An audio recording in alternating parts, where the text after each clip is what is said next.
What's up, everybody, and welcome in. This is FST. It's Fantasy Sports Today. My name's Matt Striker. His name's Joe Pisapia, and we are having an absolute great time and a great season. We hope you are as well. For those that aren't, don't worry. We've got you covered.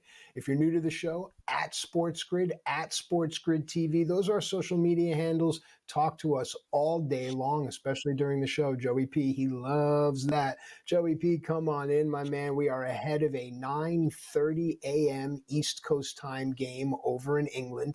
It'll be the Rams and the Jaguars, so we'll get your thoughts on that. And then we will attack this week in the National Football League. Happy football, my friend. Yes, happy football to you and everybody watching. And if you have a fantasy football team, chances are you have somebody that's hurt or at least got hurt possibly this week or in the last 24 hours. It's crazy the injuries we're dealing with, but that's why these shows are important, right? Because we're trying to get those guys in, and it's going to have a major impact, not just on fantasy, but also in the wagering too. You're seeing a lot of lines move because some of these players that are missing. You got the Commanders who are missing multiple wide receivers.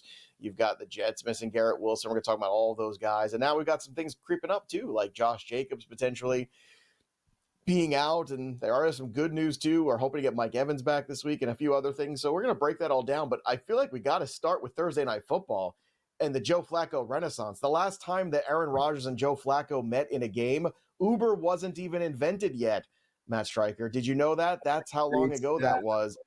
That's great. You like that? How's that for a Yes. Stat poll? But Awesome. Here you go. Joe Flacco putting up 3 and change with Jamar Chase having 160 yards receiving. We had all of the tight ends getting it done there for the Pittsburgh Steelers, but they fell a little short, unfortunately. And let this be a lesson, everybody, too, on those Thursday night games. It happened the week before, too. And I know in my betting pro shows, both of those, I was on the underdog in both of those games there, and they won outright. The in-division home underdog on Thursday Night Football is something to be reckoned with this year. And even going back 3 weeks now, you had the San Francisco 49ers on Thursday night upsetting the Rams on the road even. So, and that's arguably not really a road game, right? Because it's, it's the Rams and, well, it's California. It's pretty close there. So just crazy stuff on Thursday Night Football. But, Mike Tomlin, not happy about the Joe Flacco trade. He made that abundantly clear. And now it looks like the Bengals have a little bit of life. They showed a little bit of life against the Packers last weekend. And this week now with Jamar Chase and T. Higgins, it looks like the Bengals fantasy pieces are back. What did you make of that Joe Flacco performance on Thursday night? Turning back time.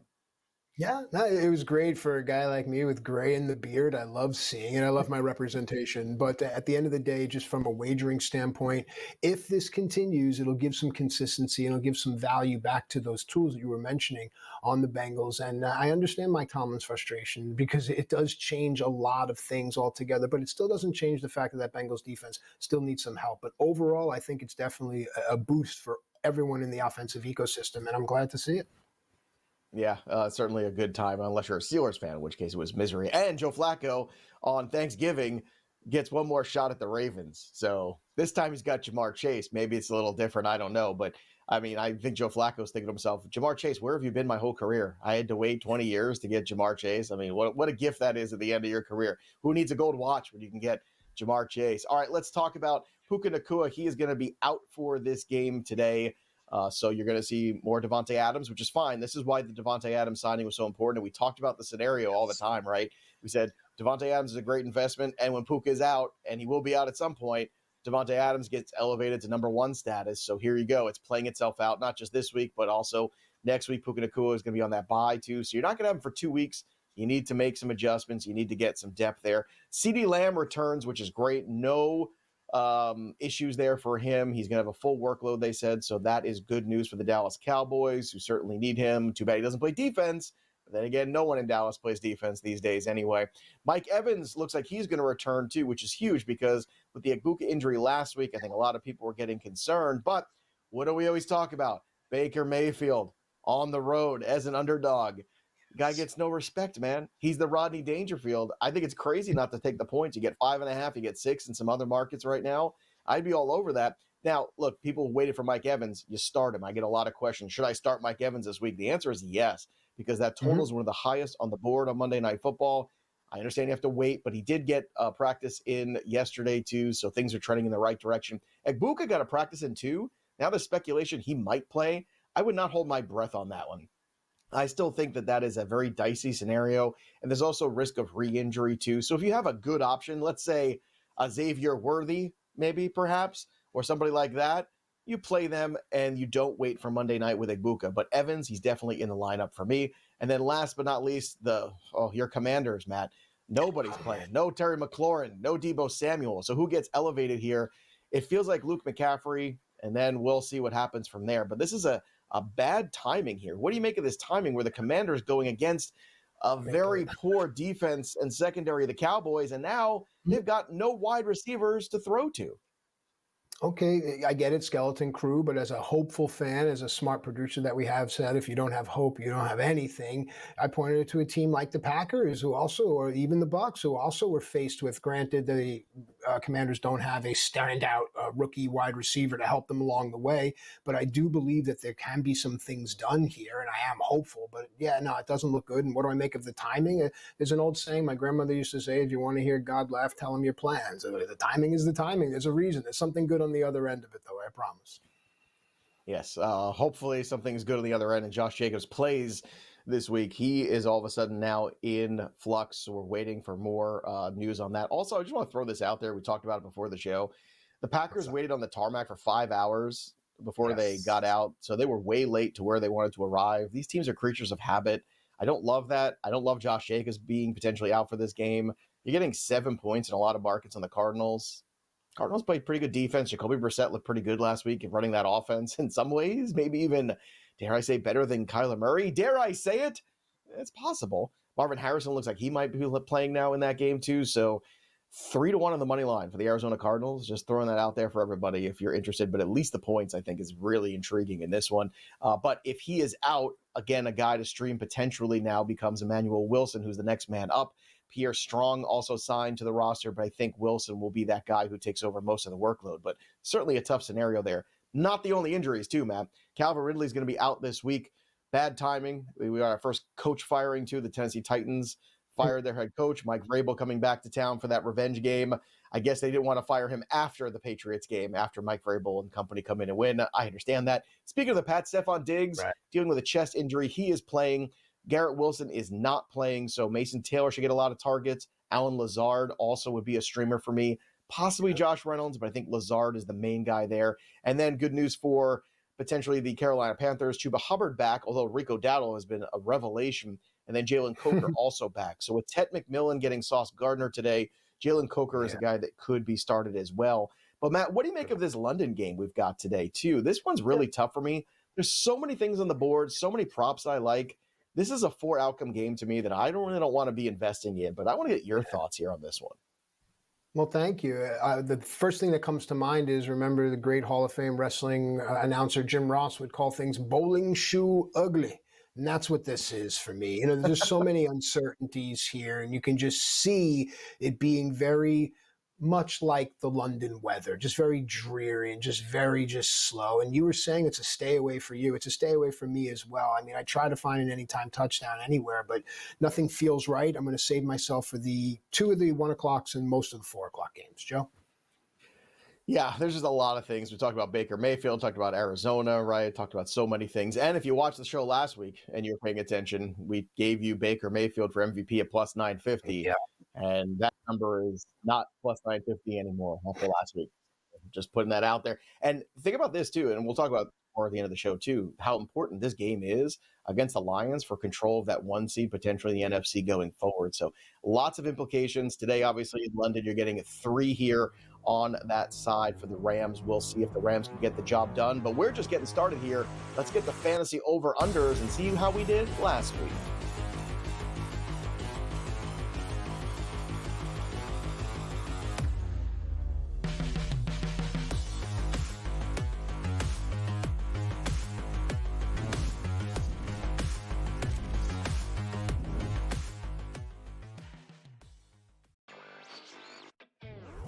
At some point this year, next year, states are going to ask for Kalshi to be taxed.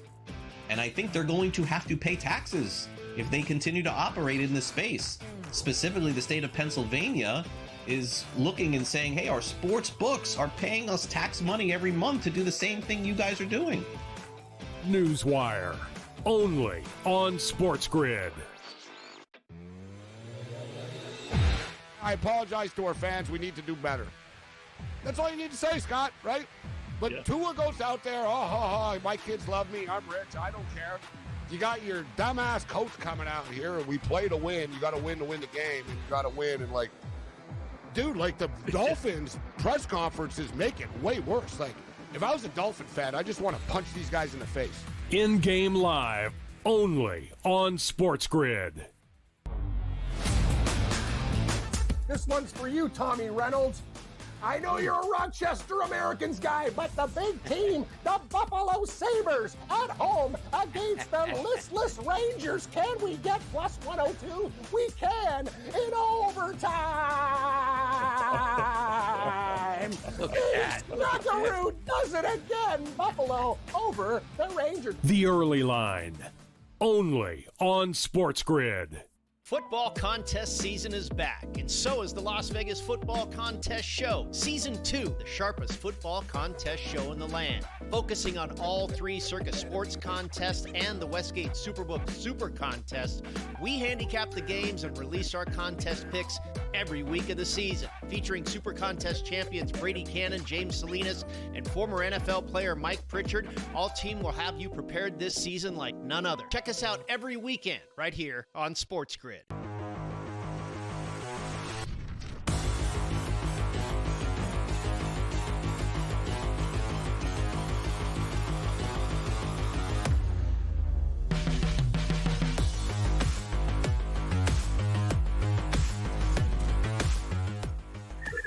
Welcome back to FST Fantasy Sports Today. Matt and Joe with you here, always getting good news in our ears and passing it on to you.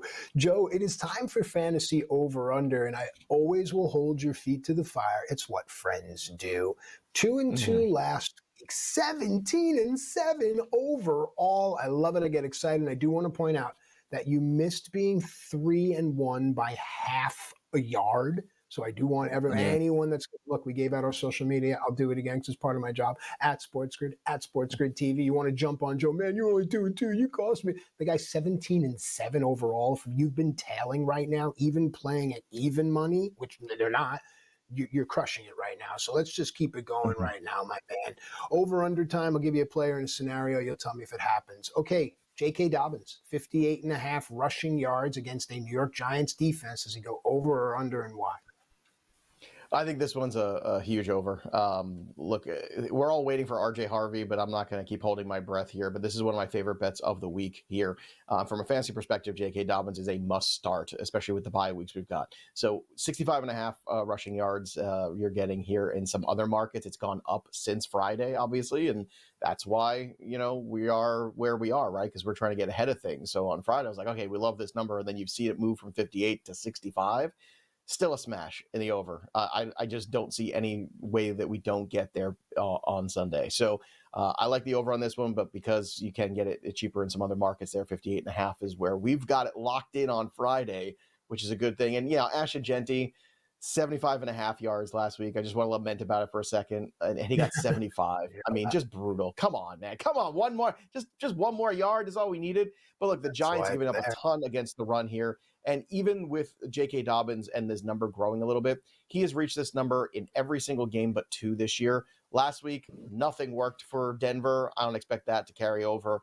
And then week 1 against Tennessee against week 1. So you don't take too much out of that. But he's gone over even the 65.5 every single week since, except for last week. And I think everyone just wants to collectively crumple that game up, throw it away, and never, ever talk about the 13-11 Jets-Denver game. That was awful. I'm sorry, England. That's not what football is supposed to look like. I apologize. Yeah, might start another international conflict. Okay, the Brownies have the fish. Make your own jokes on that one. So Browns and Dolphins, Sean Judkins, 89.5 rushing yards, over, under, why? Yeah, look, this is a high number too, but I'm going to go over. And the reason is it's the Miami Dolphins who just don't tackle anybody. Kamani Vidal looked like an absolute rock star. He was a guy from the practice squad on the Chargers, okay? And Kamani Vidal is not a bad running back. I'm not trying to take shots at him. But there's a reason why guys are on the practice squad and not necessarily starting running backs in the NFL. Quinshon Judkins is a starting running back, not to mention the fact that you've also got some potential weather issues in this game. Dylan Gabriel, you don't want him throwing the football 35 times. That's not the recipe to win a game. I think if they just keep handing the ball to Quinshon Judkins and play that vintage Cleveland Browns defense that we've seen at home from them this year, they can sneak out a win against the Dolphins. And then, oh goodness, what those press conferences will be later this afternoon if that does happen. But I'm going over on this one too. I also like both of these, pairing them with touchdowns. I would bet them separately. But if you want to go a little bit more there, pairing them with a touchdown, I think it would be really surprising if Dobbins and or Quinshon Judkins didn't get a score. So think about that as well. But to me, you look at the teams that are giving up the most rushing yards, the teams that don't tackle. You see the Giants at the top. You see the Miami Dolphins at the very top there. Those two teams have been absolutely brutal. So let's go with the run game of both those teams. And you know those teams want to run the football to begin with. So it just really plays into the positives. And I get it. Quinshon's a big number, but I'm still confident that he'll go over. I think he gets over 100 today. All right, we're doing the FST over-under with the author of the Fantasy Black Book, Joe Pisapia. And later on, we'll be doing Start Sit, taking your questions at SportsGrid, at SportsGrid TV. Let's keep the over-under train going here, Joe, and go to a quarterback. It's the Pats and Titans. A lot of narratives in this one. Drake May, 234.5 passing yards. Over, under, and why? Well, he's gone over this in 3 of his last 4 games, and Drake May has looked absolutely spectacular.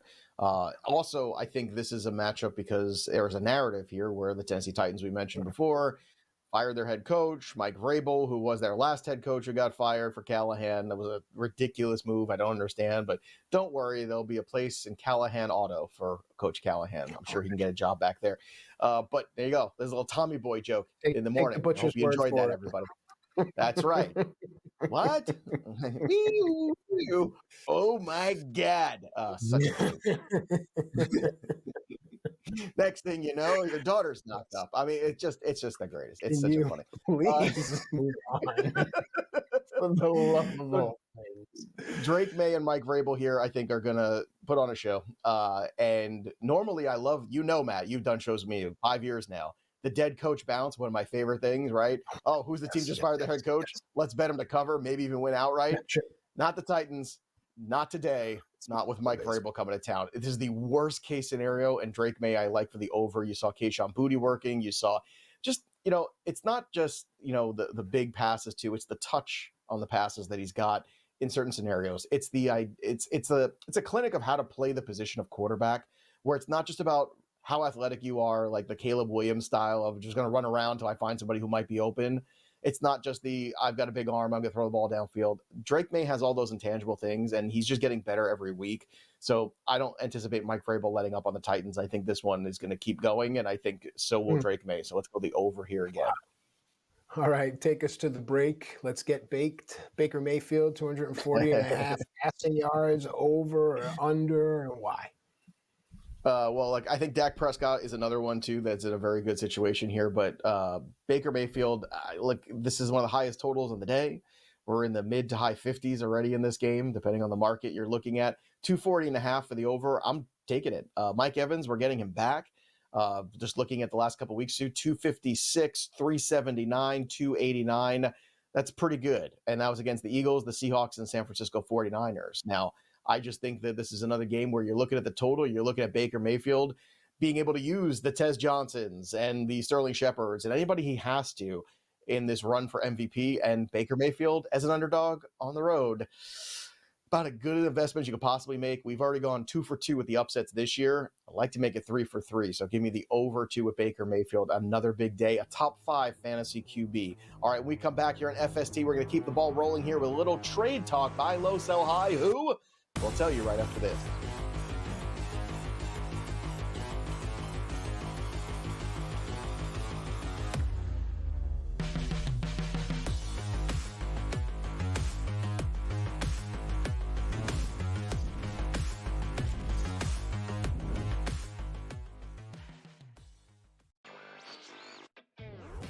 At some point this year, next year, states are going to ask for Kalshi to be taxed. And I think they're going to have to pay taxes if they continue to operate in this space. Specifically, the state of Pennsylvania is looking and saying, hey, our sports books are paying us tax money every month to do the same thing you guys are doing. Newswire, only on SportsGrid. I apologize to our fans. We need to do better. That's all you need to say, Scott, right? But Tua goes out there, my kids love me. I'm rich. I don't care. You got your dumbass coach coming out here, and we play to win. You got to win the game, and you got to win. And, like, dude, like, the Dolphins press conferences make it way worse. Like, if I was a Dolphin fan, I just want to punch these guys in the face. In-game live, only on SportsGrid. This one's for you, Tommy Reynolds. I know you're a Rochester Americans guy, but the big team, the Buffalo Sabres, at home against the listless Rangers. Can we get plus 102? We can in overtime. Knockaroo does it again. Buffalo over the Rangers. The Early Line, only on SportsGrid.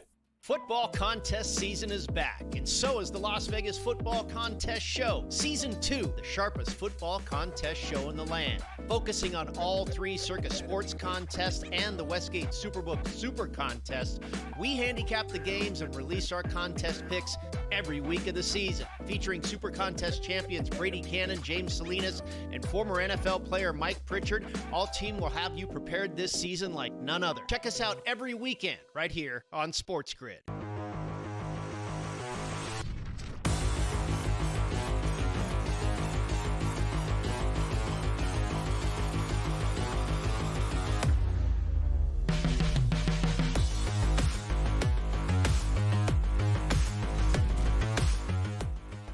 All right, welcome back into FST Fantasy Sports Today. Matt and Joe with you here. And the conversation leading in here right now is talking about what we did as kids for Halloween. Halloween's upcoming, and I was explaining to Joe and the guys, I lived in Queens, and as we got older, we had something called bombing, which was eggs, shaving cream, and Nair. And they said, what's the deal with the Nair?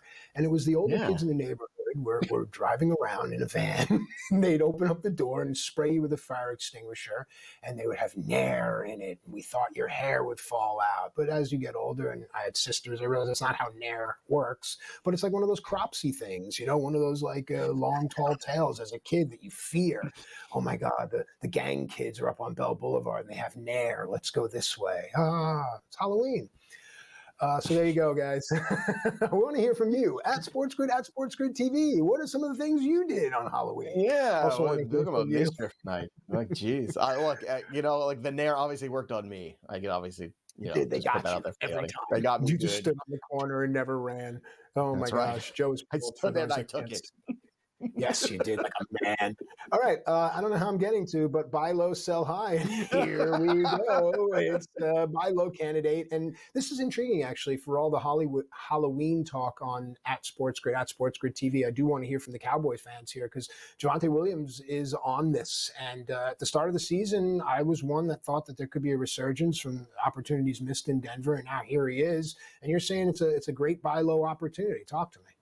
Now, I know a lot of people say, how can you buy low on the 5th running back on the board? But you can, and I'm going to tell you why. Because I've seen him all week be a guy mentioned in trade talks. Like, I had so many trade questions. We do trade live streams. We go all through. And Javonte Williams is a ton. And I think there's a lot of feeling that after last week where you had a little bit of a disappointment, right? Just 29 yards on 13 attempts, no touchdowns for him. His first game without a touchdown in 2 weeks. Now, he did have 5 catches, but it was only for 5 yards, so things did not go well there for Javonte Williams. So Carolina had a plan, and Carolina, you know, knew what they were doing there. So next couple opponents: Washington, Denver, Arizona. Okay, Denver and Arizona have some pretty tough defenses as well. They're playing much better this year. Obviously, Denver one of the best in the league, and then Arizona really improved. And they have a bye week coming up. So I think people look at the return of CeeDee Lamb and the status of Javonte Williams and go, oh man, maybe this is the time to get out. I'm going to take him. And I just think that Cowboy offense is so good. And CeeDee Lamb's ability to help them move the chains is even better. And nothing is going to come to fix this defense anytime soon. So there's just so much scoring equity that Javonte Williams, despite the fact that he's been so good, I think, as you mentioned, the draft capital early in the year was low, people might not believe in him the rest of season. Oh, CeeDee Lamb's coming back. Oh, Javonte Williams is going to go out the window. Look at last week too, downward trend. No, buy him wherever you can. And he's not the only guy to buy this week too. I want to talk a second here about Justin Fields, because last week was, as I said earlier, one of the worst representations of football I've seen in a long time in that London game. Justin Fields was sacked 9 times. 9. Okay? There's a niner in there. Just brutal. Just absolutely brutal. I mean, look, when you have 17 attempts and 9 completions for 45 yards, that is about as brutal as it gets. But I do want to remind people of this. In week 1, he was QB2 in fantasy points. Then he had the concussion against the Buffalo Bills, right? So he came out of that game a little early. Did not play week 3. Then he was QB4 against the Miami Dolphins, QB7 against the Dallas Cowboys. Now, I know a lot of that came in garbage time, but that's all the Jets have is garbage time. So it's all fantasy points. Who cares? They've got Carolina and Cincinnati coming up before the bye. And to me, if you're looking in Superflex leagues for somebody to help at quarterback, people might have had that awful loss and had to eat it last week with Justin Fields being terrible and just want nothing to do with him. I just showed you all those QB1 finishes, top 10 QB finishes of Justin Fields already this year. It doesn't have to look pretty to be fantasy points, and no one's replacing him anytime soon, okay? They're riding this thing out with Glenn and with Justin Fields. What it looks like next year, I don't know, but I would be buying on Superflex leagues on Justin Fields too. I just think he's too fantasy productive with those legs to do anything else. The Yankees. All right, let's go to a sell high now from quarterback to wide receiver. Let's go to San Francisco. Who do you have? All right, so Kendrick Bourne, good on you, brother. Like last week I said, you don't worry, too much. I don't think Kendrick Bourne is a bad play. He's probably a good streamer, but I don't think he's going to get you 10 for 140 again. And he got you 10 for 140 again. And now he gets Mac Jones again this week playing quarterback. And Mac Jones has just found this connection. Now, you do have a returning George Kittle. That's going to put a wrinkle in this offense. Eventually, you should get a returning Brock Purdy. So Bourne's value is at its zenith. That's when you try to sell guys off. And then the other one is Rico Dowdle, which I don't love the idea of just selling him. But if you could sell high on Rico Dowdle, it's very interesting. Chuba Hubbard is returning today. We don't know what that backfield split will look like. If I am the Carolina Panthers, I tell Chuba, hey, listen, bro, it's been fun, but Rico's crushing life right now, so you have to take a secondary role. Let's see what happens today against the Jets. But Rico, someone overpays, you take it. When we come back, start sit on FST.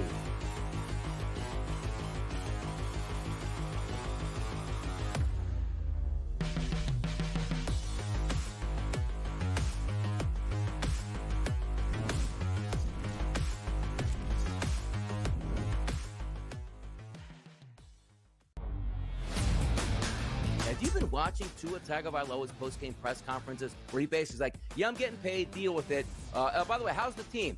Nobody shows up to meetings, players-only meetings, people skip out. Nobody cares around here, and we lost again. Tua threw 3 interceptions. Yes, he's part of the problem. James Franklin got fired from Penn State, we'll talk about later. When is McDaniels getting shown the door? This team is ridiculous, Joe. The Early Line, only on SportsGrid. Tell the coordinators what you want. I just don't get it. I don't. These coaches are so chummy with each other that they don't want to throw their guy under the bus. You're getting paid the $10 million. He's not. Take a rein and change the game plan. Right. If it's not working and the offensive coordinator is not getting it done, you need to have input. Pro Football Today, only on SportsGrid. You love this segment. You nicknamed this segment. You sort of put your mark on it with the rats with the cash. There's rats. Right? And they're the garbage games. Although one of the games... What are you saying, rats hang out in garbage? What's wrong with you? Yeah, they do. Hang out in New York City. You'll see it. A lot of rats in New York City. That's the way it is, man. Hey, we don't want to throw out any names out there. Exactly. Philly, too. Yeah, we don't talk about that. SportsGrid's College Football Today. You may be surprised, because I am, that the athlete in the world who has become the first billionaire is Cristiano Ronaldo. I did not know that, and I did not have that on my bingo card. So after his contract that he just signed, it means that he's the first athlete to ever earn $1 billion playing sports. Newswire, only on SportsGrid.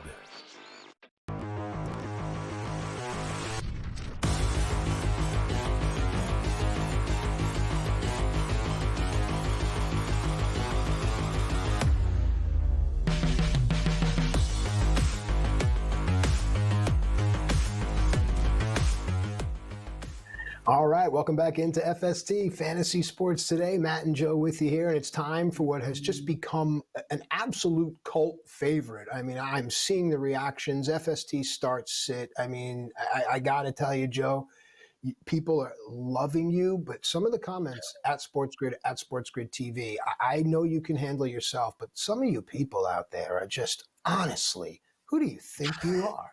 All right, it's time for start. Here we go. I've got David Montgomery versus Tampa. That's a Monday game. Or Tony Pollard against New England. You mentioned that revenge narrative. Pollard's going to have to do some work there. Who do you like? Yeah, this one's tricky because David Montgomery does not have a good matchup on paper, right? Tampa Bay Buccaneers up front with Vita Vea and company are really stout. They do a really good job, and Gibbs is the guy who's going to get the passing work and probably touch the ball in space more. And Montgomery is more of that guy between the tackles, and between the tackles is not where you attack the Tampa Bay Buccaneers.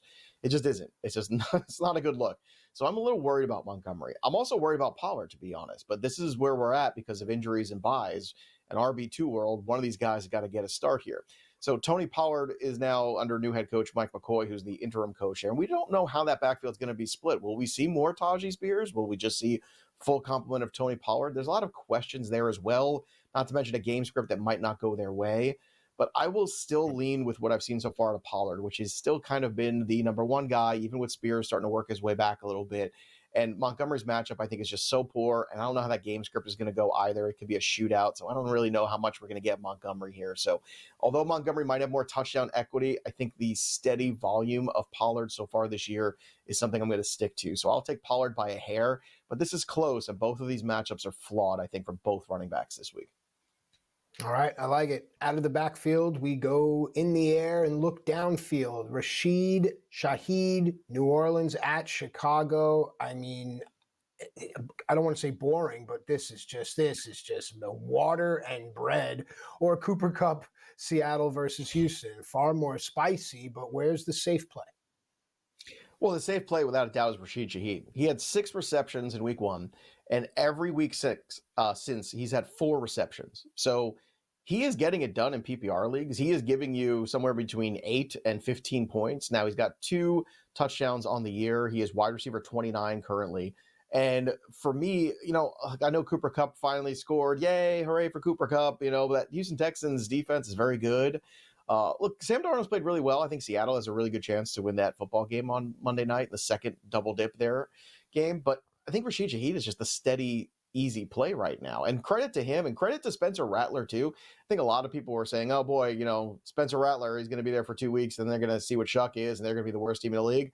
And the Jets said, hold my beer. They still don't have a win, and here we are. It's week 7. So the Saints at least are competitive. They were competing last week against the New England Patriots, right? It wasn't a complete cakewalk there. The Patriots won that game, but the Saints were competing. The week before, they were really competitive against the Buffalo Bills. Like, they're showing up in these games, which I think credits to the coaching staff there and credit to Spencer Rattler. But I think Shaheed's minimum points there is so strong.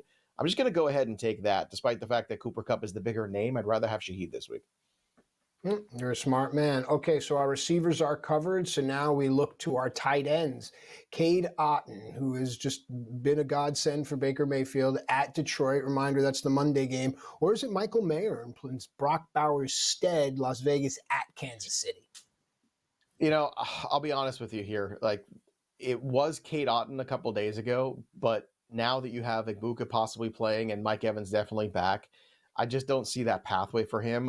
Now, with Brock Bowers, another guy who is doubtful, is probably going to miss this week, and they're going into the bye, so which means they're going to get Brock Bowers probably, hopefully healthy in a couple weeks here. But it's been brutal. You had early draft stock in Brock Bowers, and it just has not worked out. But Michael Mayer is a guy that I think can get the job done. And in what seems to be a potential negative game script here against the Kansas City Chiefs, I would think that Michael Mayer is actually the way to go with this one. He was a good tight end at Notre Dame. He can catch the football too. He just got replaced, right? There was a guy on the board You couldn't pass up in Brock Bowers, and they did. But last week against the Tennessee Titans, 5 catches for 50 and a touchdown. This offense is kind of built around the tight end because it's supposed to be a Bowers-centric kind of offense. And it just hasn't been because Brock Bowers hasn't been there. So there's still opportunity here for him. Plus, Jacoby Myers not 100% healthy. So I'm going to favor Mike Mayer here. I think Michael Mayer actually is the play that I want here. And it's tough right now on tight end. Between the bye weeks, between the injuries, I'd rather play Mason Taylor than either of them, but he is rostered in a lot of leagues already still. But if Mason Taylor is still floating out there, I would rather play him over both. I think with Garrett Wilson out, Mason Taylor probably sees even more targets. We're talking double-digit targets for him, I think, potentially in this game. So there's outs at tight end this week that you don't even have to play either of these guys. I think Taylor's actually a better streamer than Mayer or potentially Cade Otton. All right, and we can continue that conversation if we have time, but let's go under center and take a snap with a quarterback question. It's Justin Fields for the Jets versus Carolina, or is it Jackson Dart? Giants are at Denver. Yeah, this one is tricky too because it's a really tough matchup for Jackson Dart against the Denver Broncos. The Broncos defense has been absolutely spectacular. You saw what they did last week to Justin Fields, and then we have Justin Fields on the other side. We saw what Justin Fields looked like. So that is the challenge here in this one. Now, the good news is the Carolina Panthers defensively still are lacking a little bit. They're improved. They're still not great. They're still going to probably give up 20-something points in this game. You don't like Garrett Wilson being out, but I think if you're the Jets right now, and again, you just get the ball in Justin Fields' hands, get him out there moving in space a little bit. And these are the kind of scenarios, too, we've seen often in Fields' career where he has an awful game and then people get off of it. And next thing you know, he has a huge game. So I would favor Justin Fields at home with the cushier matchup than taking the rookie QB Jackson Dart, who also has rushing equity. Don't get me wrong. I get that. But against the Denver Broncos, that's a tough sell. Look, we saw when Jackson Dart went on the road to New Orleans, it was kind of rough there. That's nothing. The environment of Mile High, the altitude, the defense, all the things you have to overcome. It's a lot, even for Jackson Dart, who's super fun. And I know last week was as bad as it gets for Justin Fields, but I would still favor Fields here in this matchup. Just a better matchup and at home with something to prove. I'll take Fields here in this one, but it is pretty close. All right, now let's continue the conversation that we were having about the Buccaneers receiving issues. We'll talk Tez Johnson, wide receiver 43. That game's Monday at Detroit. Or is it options for Justin Fields with Wilson being down? You were talking up Mason Taylor, tight end 16 for the Jets. Either or, Johnson or Taylor, go. Yeah, it's funny, Matt, because one of the, I think, under-discussed issues this year with the fantasy season is these double headers on Monday night. Because when you have players that are injured, you have to make these decisions, right? Like, do I want to play this guy? Do I want to wait to find out if he's starting? He's right. A game-time decision. It's really tough. It's hard when it's one Monday night game. Now it's two. So we're putting a lot more players into this mix potentially, and it's been very frustrating for a lot of folks. Now, again, if Igbuka was out, Tez Johnson, I think, is an interesting streamer. He's got big playability. Baker Mayfield in that building that always goes in the over. The Coors Field, Ford Field is of the NFL. I mean, you're just looking for overs all day long, especially when you have another good offense come to town. But I'm going to lead Mason Taylor here for the floor. Mason Taylor has become the number 2 target here in this offense. I know it was terrible last week. I get it. We all saw it. It was all gross. It was terrible. But at the same time, I think I look at Mason Taylor as a guy that, once again, double-digit targets. I want to play that. He has touchdown equity. Carolina Panthers improved, still not great.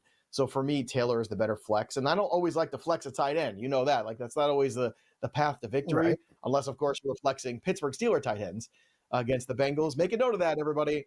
Going into that game, the Bengals already gave up the most fantasy points to tight ends. After Thursday, I don't know if anyone's going to catch them. It was just absolutely crazy. Just cashing everywhere on Jonnu Smith and Pat Freiermuth touchdowns, and that was not hard to do. Update in the game so far, scoreless. The Jacksonville Jaguars get nothing done on that first drive. The Rams have the football right now. They just made a first down here. So, again, we expect to see a lot more of potentially guys like Jordan Whittington today, maybe more Tyler Higbee today. So we'll keep an eye on that for you. Matt, I know in the early going here, we're also looking at potential Kyron Williams touchdown props. I think that is a good one to look at. Anything catch your eye here in this morning game that you want to bet live? No, that's what I said, but I'll see the first score that comes down, and then I'll look at the team totals and see if the numbers apply, Joe.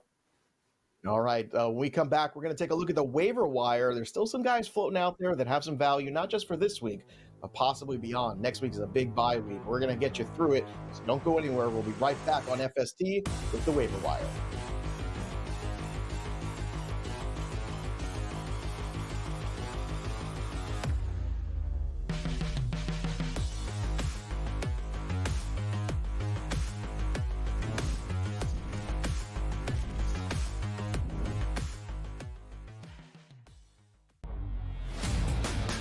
Have you been watching Tua Tagovailoa's post-game press conferences where he basically is like, yeah, I'm getting paid, deal with it. By the way, how's the team?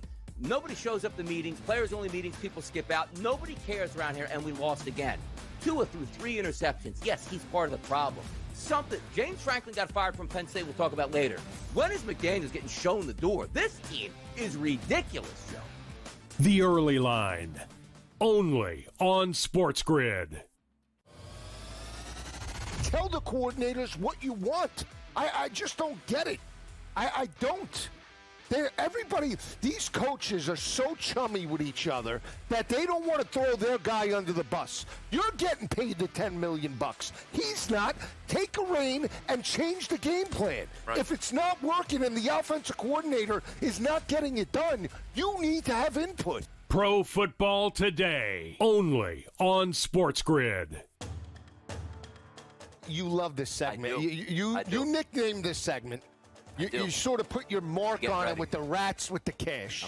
There's rats. Right? And they're the garbage games. Although one of the games... What are you saying, rats hang out in garbage? What's wrong with you? Yeah, they do. Hang out in New York City. You'll see it. A lot of rats in New York City. That's the way it is, man. Hey, we don't want to throw out any names out there. Exactly. Philly, too. Yeah, we don't talk about that. SportsGrid's College Football Today. You may be surprised, because I am, that the athlete in the world who has become the first billionaire is Cristiano Ronaldo. I did not know that, and I did not have that on my bingo card.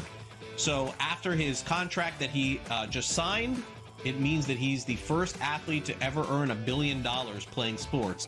Newswire, only on SportsGrid.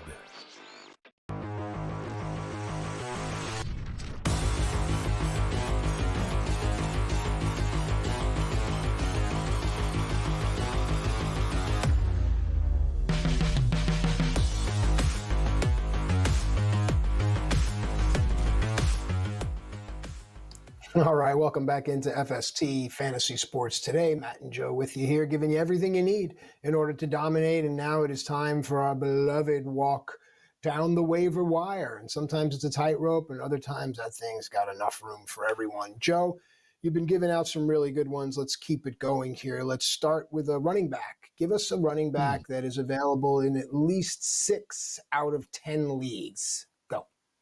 Yeah, look, Tajay Spears right now, his return 2 weeks ago, slow return. Last week you saw him do a lot of the passing work in those downs. He was 4 for 4 for 19 yards. Again, it's not super exciting, but you do have a new regime here taking over at head coach. So Mike McCoy is the interim head coach until Tennessee hires another one. He's got the New England Patriots this week, then he's got the Indianapolis Colts, then the Chargers, and then a bye.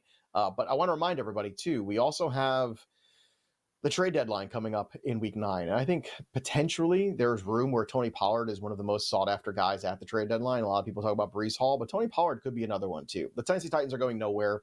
They have Spears already in-house. Tony Pollard could help a few teams. So I would keep an eye on that. A lot of teams have had running back health issues and have playoff aspirations, and the Titans aren't one of them. And I think with that little bit of that turn in the passing down work to going to Spears, that's interesting from a fantasy perspective, right? Spears becomes a guy in these big bye weeks that you consider possibly flexing because that PPR equity he might bring. So he is only 37% rostered across leagues right now on the average on Fantasy Pros. That's higher, obviously, in some more serious leagues. But I think 37% Spears is another guy, too. If there's a Pollard injury, all of a sudden Spears will become that guy. So he is a very important stash regardless, and I think a guy that should be rostered in way more than half the leagues at this point. Amazing how far we've come. I mean, off the injury, and now we're talking about opportunity. That's the NFL, and such is life. All right, now give me a wide receiver that's available, and I'll take out 5 out of 10 leagues. So give me someone. All right, next guy we're going to talk about here on our list is Trey Tucker. And Trey Tucker's had a really quietly productive season. We all know right now what we've seen here out of the Las Vegas offense has been rough at times, especially with the turnovers from Geno Smith. What's interesting about Trey Tucker, again, because of the Myers injury this week, Trey Tucker's been a guy that's been pretty steady. Overall, he's actually, I mean, you're not going to believe this, folks, but Trey Tucker is actually number 10 on the year at wide receiver. He's got 24 catches for 356 yards. He's got 4 touchdowns. It's kind of snuck up on a lot of people, including me. Now, a lot of that came in that 3-touchdown game that he had against Washington. But even the last 2 weeks, he's got 9 catches for over 170 yards right now. So he's in a spot here, 140 yards. He's in a spot here where Trey Tucker against Kansas City, which should be a game where they are in a negative spot, should be throwing the football. Trey Tucker is going to work. And I think with the looming bye, if he has a good game, people will still be off of him. So I want to add him now. Let him have that good game if he's still available in your leagues.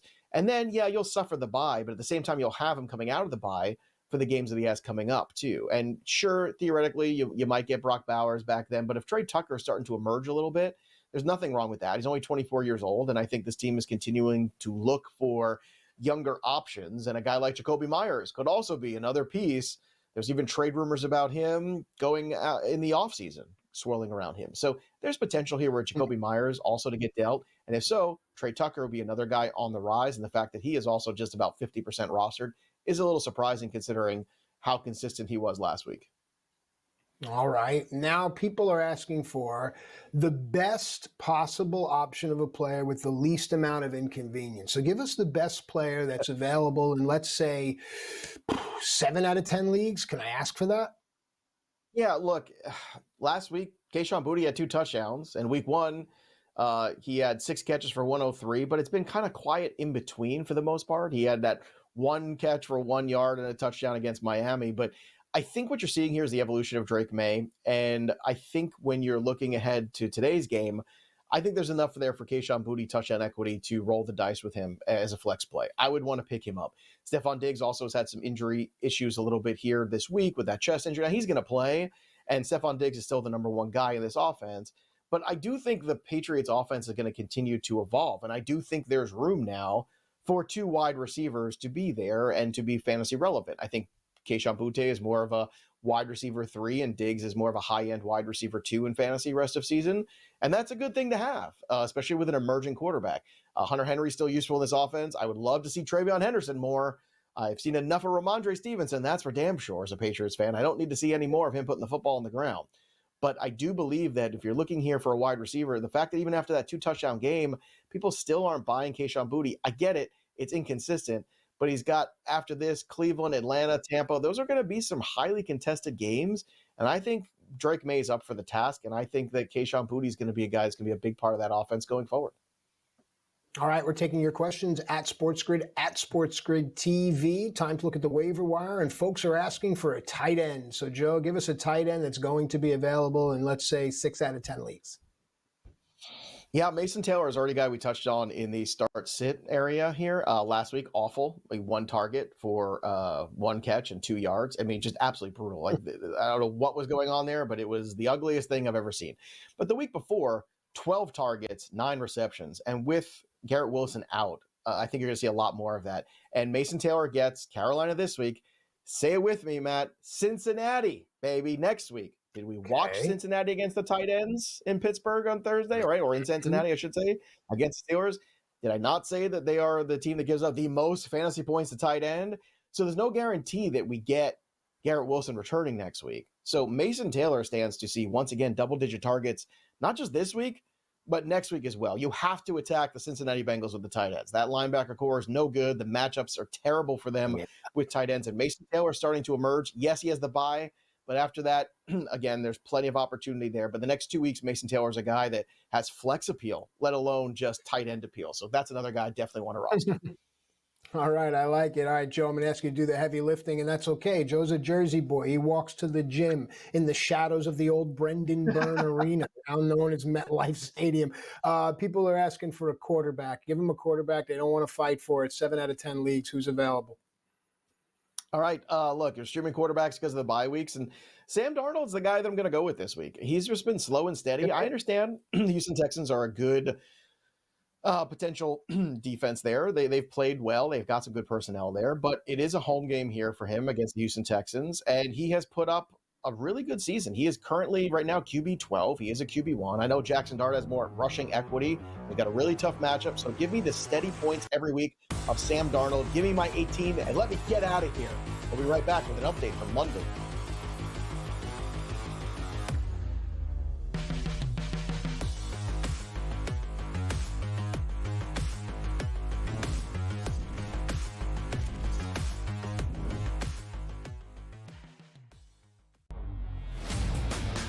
Have you been watching Tua Tagovailoa's post-game press conferences where he basically is like, yeah, I'm getting paid, deal with it. By the way, how's the team? Nobody shows up to meetings. Players-only meetings, people skip out. Nobody cares around here, and we lost again. Tua threw 3 interceptions. Yes, he's part of the problem. James Franklin got fired from Penn State, we'll talk about later. When is McDaniels getting shown the door? This team is ridiculous, Joe. The Early Line, only on SportsGrid. Tell the coordinators what you want. I just don't get it. I don't. These coaches are so chummy with each other that they don't want to throw their guy under the bus. You're getting paid the $10 million. He's not. Take a rein and change the game plan. Right. If it's not working and the offensive coordinator is not getting it done, you need to have input. Pro Football Today, only on SportsGrid. You love this segment. You nicknamed this segment. You sort of put your mark on it with the rats with the cash. There's rats. Right, and they're the garbage games. Although one of the games... What are you saying, rats hang out in garbage? What's wrong with you? Yeah, they do. Hang out in New York City. You'll see it. A lot of rats in New York City. That's the way it is, man. Hey, we don't want to throw out any names out there. Exactly. Philly, too. Yeah, we don't talk about that. SportsGrid's College Football Today. You may be surprised, because I am, that the athlete in the world who has become the first billionaire is Cristiano Ronaldo. I did not know that, and I did not have that on my bingo card. So after his contract that he just signed, it means that he's the first athlete to ever earn $1 billion playing sports. Newswire, only on SportsGrid.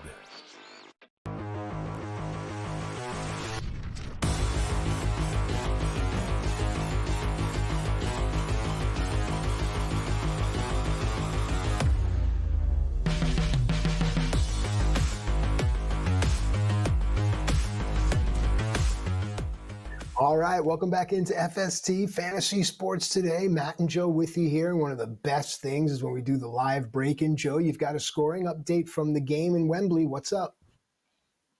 Yes, and it's not going to make anybody happy. Well, maybe Rams fans, but that's about it. So a guy that wasn't even on the touchdown board, he scored in the last segment. I'm trying to figure out who just scored the touchdown for the Rams. Well, the name of the guy that scored a touchdown for the Rams is a 7th-round pick. His name is Kanata Mumford. So, Mumfield, I didn't even get, I'm sorry. So, Mumfield and Sons. That's what it is. Kanata Mumfield.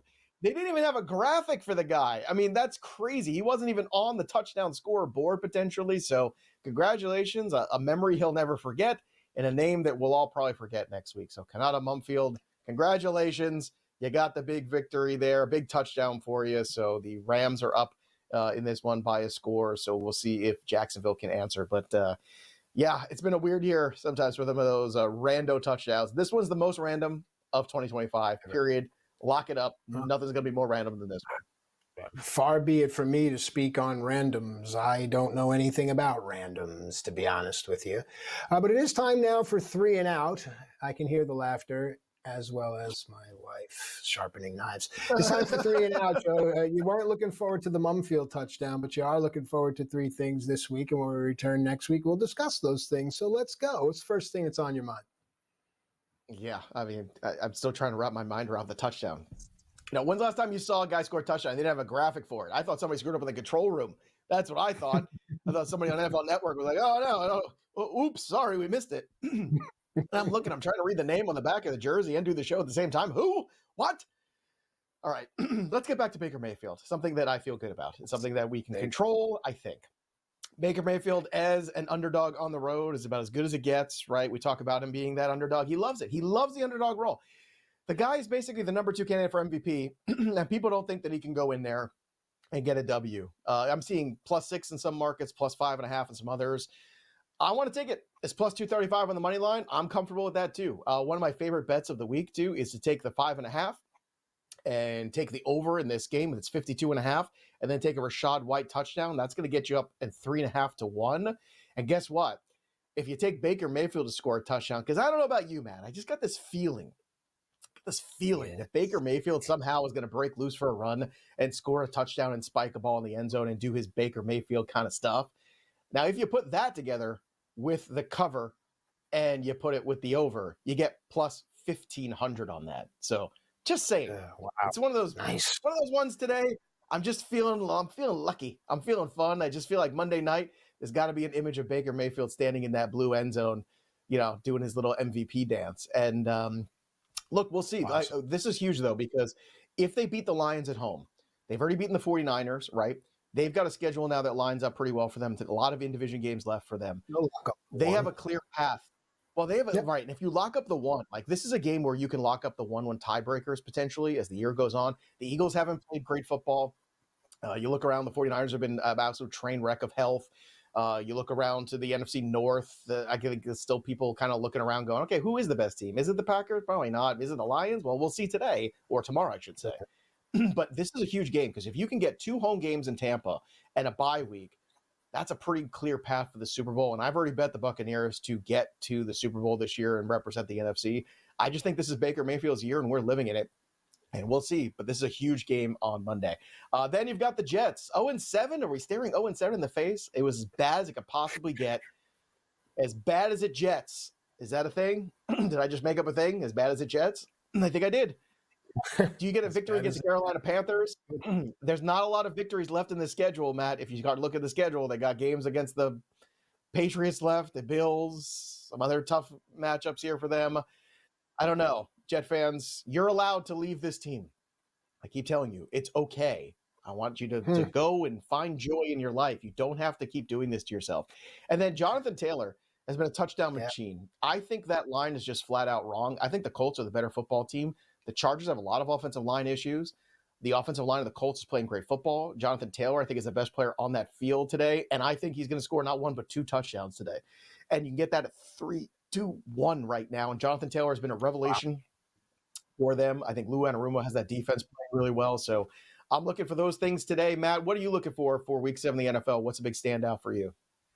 Well, I'm looking for everything to normalize. A lot of those 1 o'clock games are kind of like boring and drudge. There's only a couple that I'm interested in. Most of my money is going to go on the 4 o'clock games, and I hope most of you are playing with the house money, Joe. Yeah, I would agree. And all those Kanata Mumfield touchdowns, it's going to help nobody in anything. Oh, my goodness. A big grab for Devontae Adams. Keep going here. Stay on the grid. We'll be right back here with fantasy football. No more about pro football today. Yes, indeed.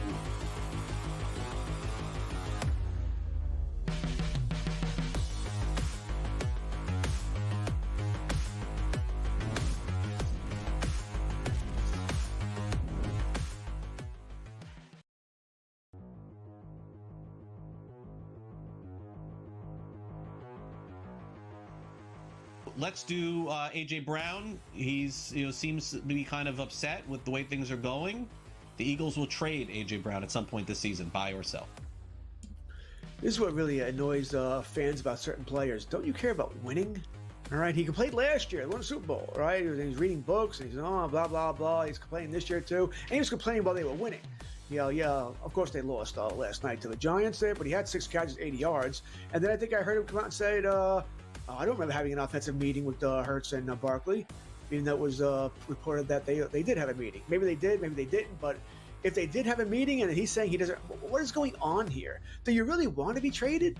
I mean, grass isn't always greener. They're not going to trade you to a good team, right? You're certainly not going to Detroit, or San Francisco. They're not going to trade you to anybody in their own conference that's good, that could compete with them. So just strange. Do I think he's going to be traded? No. They've come out and said he won't be traded, but that, who cares?